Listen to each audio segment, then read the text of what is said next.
చూసి మమ్మల్ని ప్రేమించిన, ఎందుకు మా దగ్గరికి వచ్చిన, ఎందుకు మా ఊరికి వచ్చిన, ఎందుకు మా కొరకు భూమి మీదకి దిగి వచ్చిన, ఎందుకు మా కొరకు సెలవులో చనిపోయినా, ఎందుకు మా కొరకు రక్తంగా వచ్చిన.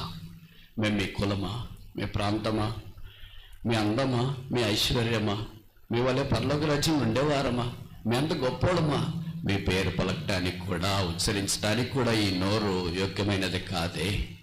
అలాంటి నామాన్ని మాకు ఇచ్చిన, ఏమి తెలిసి ప్రేమించిన. ఆయన ప్రేమకు అంతు లేదు, హద్దు లేదు, పరిమితి లేదు. ఆయన ప్రేమ ఉన్నతమైనది.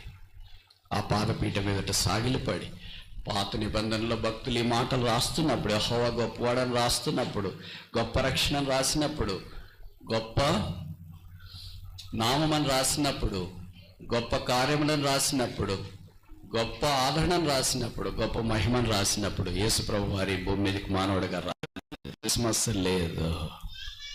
యేసు ప్రభు ఈ భూమి మీద అద్భుతాలు చేయలేదు. అప్పుడు గుడ్ ఫ్రైడే లేదు, శుభ శుక్రవారం లేదు, అప్పుడు యేసు ప్రభు తిరిగి లేచిన పునరుద్ధానము లేదు. అలాంటి అనుభవం లేనప్పుడే భక్తులు పాత నిబంధనలో కీర్తనలోనే ఆయన గొప్పవాడని ప్రస్తుతిస్తే, ఈ కాలంలో యేసు ప్రభు మన కొరకు పుట్టాడని తెలుసు, జీవించాడని తెలుసు, పాపం లేదని తెలుసు, మన కొరకే శిలువ మీదకి వెళ్ళాడని తెలుసు, రక్తం కార్చి చనిపోయి సమాధి చేయబడ్డాడని తెలుసు. ప్రస్తుత కాలంలో మనకంటే ఇంక యేసు ప్రభుని గురించి పాత కాలంలో వారికి, అనగా పాత నిబంధన వారికి ఏం తెలుసు? తెలియని వాళ్ళే ప్రభుని ఇంత ఆరాధిస్తే, తెలిసిన మనము, రుచి చూచిన మనము, యేసు ప్రభు రక్తం యొక్క శక్తి ఏమో మనకు తప్ప ఎవరికి తెలుస్తుంది? యేసు ప్రభు యొక్క నామం యొక్క శక్తి మనకు తప్ప ఇంకెవరికి తెలుస్తుంది? యేసు ప్రభువులో ఉన్న సామర్థ్యం మనకు తప్ప ఎవరికి తెలుస్తుంది?